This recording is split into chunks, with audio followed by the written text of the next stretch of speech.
पहाड़ पर सफेद तांडव भारी पड़ गया है और जिंदगी बचाने के लिए जंग जारी है। उत्तराखंड के चमोली में आए एवलांच में फंसे 54 में से 50 मजदूर बाहर निकाल लिए गए, लेकिन 4 मजदूर अभी कहां हैं ये किसी को पता नहीं। उनकी तलाश चल रही है। राहत बचाव की टीम जुटी है, लेकिन घंटों की मशक्कत के बाद भी अभी वो नहीं मिले हैं। अब दिल्ली से हाईटेक मशीन मंगाई गई है, लेकिन सवाल यह है कि नई मशीन लापता लोगों को कब तक खोज पाएगी।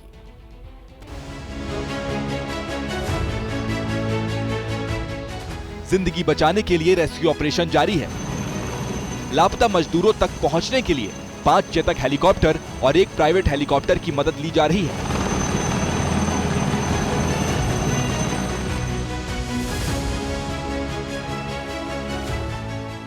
यही नहीं, दिल्ली से GPR यानी ग्राउंड पेनिट्रेटिंग रडार मंगाया गया है, जिसकी मदद से मजदूरों की तलाश की जाएगी।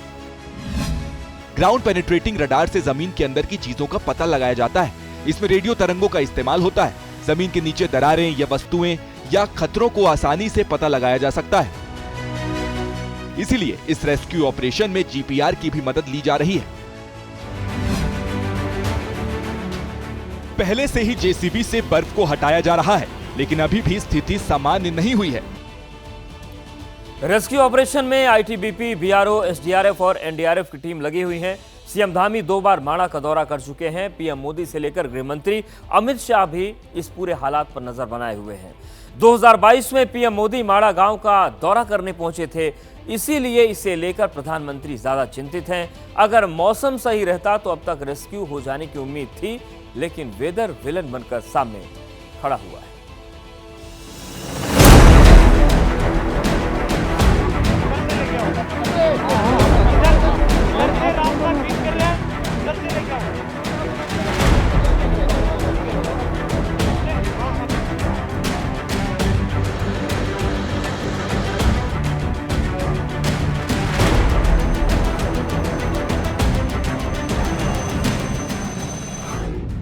बर्फीला चक्रव्यूह, मजदूरों का रेस्क्यू। बर्फीला तूफान, एयरलिफ्ट कर बचाई जान।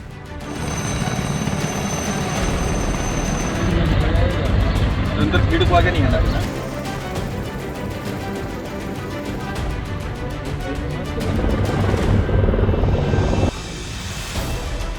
बर्फ से घिरी ये ऊंची ऊंची पहाड़ियां हिंदुस्तान के पहले गांव माणा की हैं। यहां शुक्रवार को आए एवलांच ने चारों तरफ हड़कंप मचा दिया।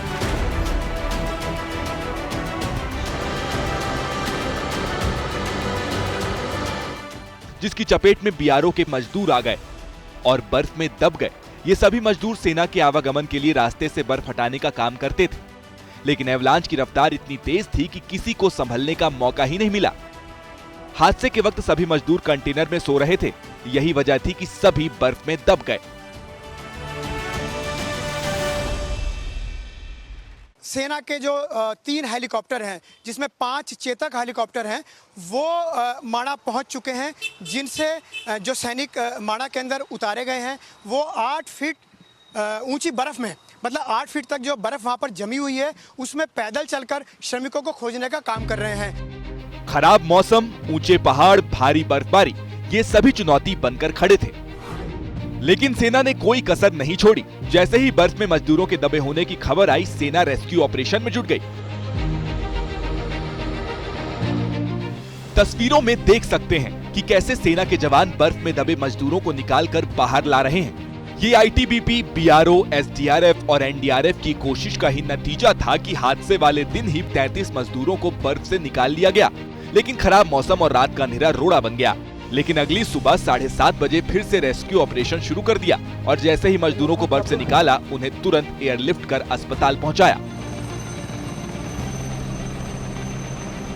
7:30 अराउंड से ही हेली रेस्क्यू स्टार्ट हो गया था, जिसमें आर्मी, ITBP, NDRF की ज्वाइंट टीम्स काम कर रही हैं। इस पूरे रेस्क्यू ऑपरेशन पर खुद उत्तराखंड के CM पुष्कर सिंह धामी नजर बनाए हुए थे। हमारा प्रयास है जल्दी से जल्दी सभी जो फंसे हुए श्रमिक हैं, सभी जल्दी से जल्दी बाहर निकले, सभी को सकुशल बाहर निकाला जाए, उसके लिए हर संभव प्रयास चल रहे हैं। टीवी स्क्रीन पर दिख रही इन तस्वीरों से समझ सकते हैं कि पुष्कर धामी किस तरह एक्शन में दिखे। 2 बार माणा दौरा किया, घटनास्थल का हवाई सर्वे किया, जितने मजदूरों को रेस्क्यू किया गया उनसे बात की और हर संभव मदद का भरोसा दिलाया। इस दौरान पुष्कर धामी अधिकारियों के साथ हाई लेवल बैठक भी करते नजर आए और इस पूरे घटनाक्रम की जानकारी प्रधानमंत्री नरेंद्र मोदी और गृह मंत्री अमित शाह को भी दी। सारी जानकारी ली है और हर संभव सहायता का उन्होंने आश्वासन भी दिया है और पूरे प्रदेश भर के अंदर अन्य जगह पर बारिश के बाद, इस बर्फबारी के बाद क्या स्थिति है उसके बारे में भी उन्होंने जानकारी ली और केंद्र सरकार और आदरणीय प्रधानमंत्री जी का कार्यालय लगातार यहाँ संपर्क में है। जो बर्फ के एवलांच के कारण से जो घटना घटी है, सेना के उच्च अधिकारी वहाँ हमारे पहुंचे हुए हैं। सभी लोग संयुक्त ज्वाइंटली इस अभियान को एक सुरक्षित कैसे निकले पहुंचे, इस पर सब जुटे और सभी वहां से रेस्क्यू कर उचित स्थान पर हेलीपैड में पहुंचाया जा रहा है। इस पर सरकार और हम सब लोग लगातार निरंतर बातचीत कर रहे हैं। रेस्क्यू ऑपरेशन के दौरान ऋषिकेश एम्स के डॉक्टर भी अलर्ट मोड पर दिखे। कुछ एक मरीज हैं जो बॉर्डर रोड ऑर्गेनाइजेशन के हॉस्पिटल हैं, उसमें शिफ्ट कर दिए गए हैं। हम लोग उनकी साइट के साथ इन टच हैं और प्रिपेयर्ड हैं पूरी तरह से एम्स ऋषिकेश में, क्योंकि हमारा ट्रॉमा सेंटर जो है वो हेली एम्बुलेंस से मतलब लैस है और अभी हमें कोई ज़रूरत पड़े तो हम पेशेंट्स को वहाँ से ला सकते हैं। बता दें कि उत्तराखंड के ऊंचाई वाले कई इलाकों में बीते 24 घंटों से बर्फबारी हो रही है, जबकि निचले इलाकों में बारिश का दौर जारी है, जिसमें केदारनाथ धाम, त्रियुगी नारायण, तुंगनाथ, चोपता में करीब 4 से 5 फीट तक बर्फ गिरी है।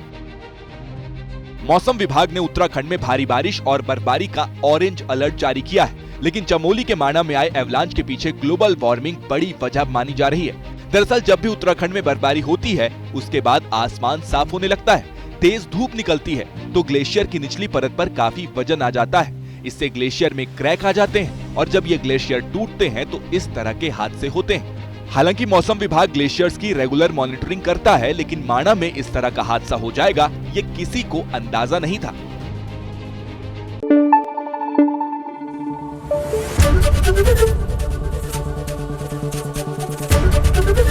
एबीपी न्यूज आपको रखे आगे।